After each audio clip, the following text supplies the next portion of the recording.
আসলাম শ্রীমঙ্গল, খুব সুন্দর একটা বাগান। আসলে এই বাগানে কখনো আসিনি, এই প্রথম আসলাম।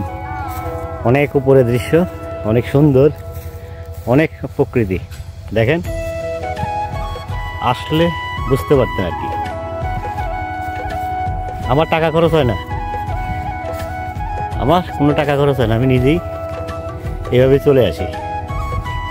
এটা অনেক সুন্দর দৃশ্য, যত উঠবেন ততই ভালো লাগে।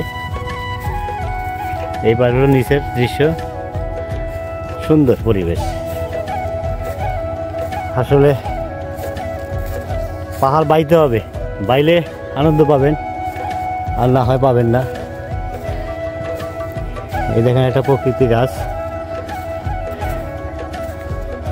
খুব দৃশ্যমান। অনেক উপরে উঠছি।